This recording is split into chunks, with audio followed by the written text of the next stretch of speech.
up the events of life. Hello and welcome to Hollywood at Home from Arizona Public Media. I'm Victoria Lucas. Tonight's classic film is The Maltese Falcon from 1941, starring Humphrey Bogart as Sam Spade, the hard-boiled private detective who gets more than he bargained for when he takes a case brought to him by a beautiful woman. Mary Astor plays the femme fatale, and there are great supporting performances by Peter Lorre as a quirky crook and Sidney Greenstreet playing a hard-nosed bad guy.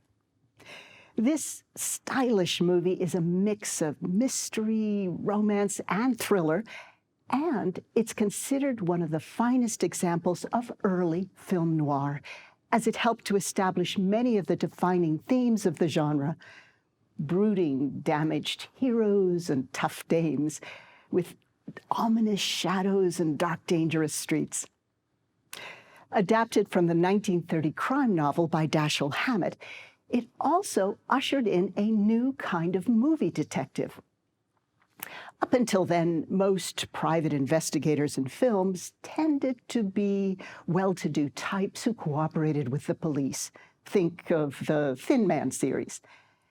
But as you'll see, Sam Spade is the ultimate anti-hero, with, as one film historian put it, a penchant for fast dialogue and faster women. John Huston had been a writer at Warner Brothers for several years when he convinced the studio to let him adapt and direct Hammett's novel. As a screenwriter, Huston knew good material when he saw it, so his screenplay was taken practically scene for scene, even word for word, from the book. He shared the novelist's vision that The Maltese Falcon was less about the story of crime and intrigue and more about the characters. So Huston faced an immediate and daunting challenge. How do you translate Dashiell Hammett's dark, often downright unlikable character of Sam Spade into the hero of a movie? The answer was casting. The studio had originally offered the role to George Raft, then one of Warner Brothers' biggest stars, but Raft was leery of working with a first-time director and turned it down, saying it was not an important picture. Huston then pushed for his own choice, Humphrey Bogart. Today, that seems like a no-brainer, but at the time, it was a brave gamble. Bogart had appeared in 42 films over his 11-year career to that point, but was known mainly for playing supporting roles or villains. He was not considered a leading man. But Huston believed that Bogart was one of the very few actors who could pull off revealing the deep sadness and broken dreams underneath Sam Spade's tough exterior. And boy, was he right. Bogart's performance in The Maltese Falcon helped define his career for the rest of his life, propelling him from supporting roles in gangster pictures to dramatic and romantic leads in classic films like Casablanca, Treasure of the Sierra Madre, and The African Queen.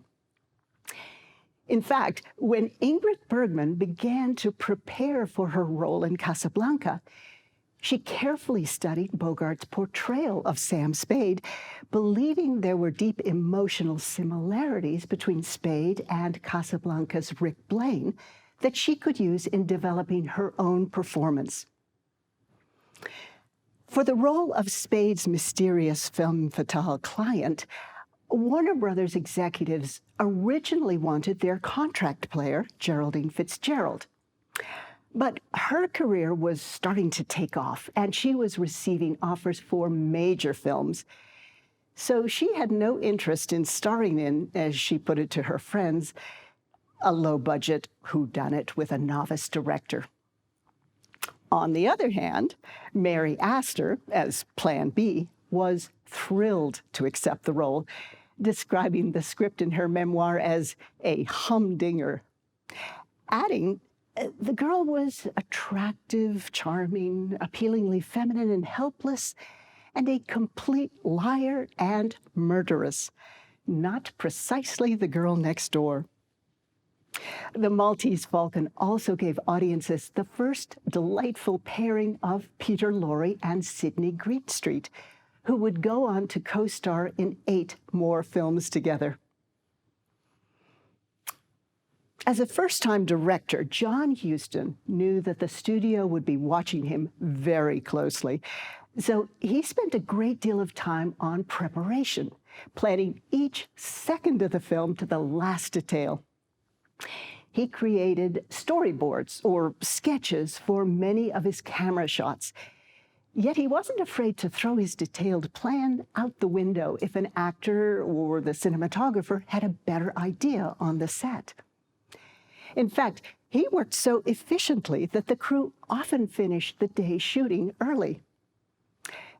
As an example, be sure to notice the scene where Greenstreet explains the history of the Falcon statuette to Bogart. We follow the 2 actors from one room to another, down a corridor, and finally into the living room. Huston decided to shoot the whole thing in one now famous 7-minute moving camera shot. According to script supervisor Meta Wild, Huston had scheduled an entire day to stage the sequence, then light it, rehearse until it was smooth, and finally shoot that complicated choreography with the bulky and heavy camera equipment of the time. All the while knowing that the slightest mistake, an actor stumbling over a line of dialogue or a wobbly camera move, would mean having to restart from the beginning.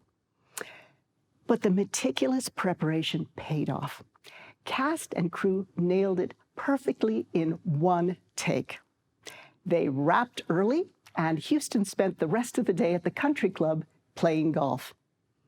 In the end, the production finished 2 days ahead of schedule and $54,000 under budget, a major feather in the cap for a first-time feature director.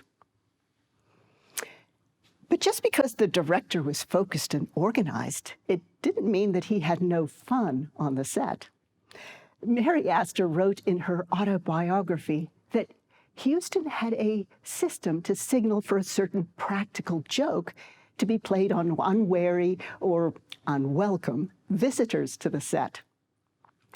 Once, when a group of starstruck social club women appeared, Huston called for "number 5, whereupon Bogart and Greenstreet launched into a loud, expletive-laden mock argument, sending the embarrassed women fleeing for the exits. Another favorite, according to Astor, was number 10, which involved Peter Lorre emerging from her dressing room at the appropriate moment, adjusting his fly and calling over his shoulder, "See you later, Mary. Thanks." Bogart later said of the film that turned him into a star, "It was practically a masterpiece. I don't have many things I'm proud of, but that's one." The Maltese Falcon was nominated for 3 Academy Awards: Best Picture, Best Screenplay, and Best Supporting Actor for the very first screen performance by Sidney Greenstreet. But now please sit back and enjoy the twisty plot lines and memorable performances in director John Huston's The Maltese Falcon.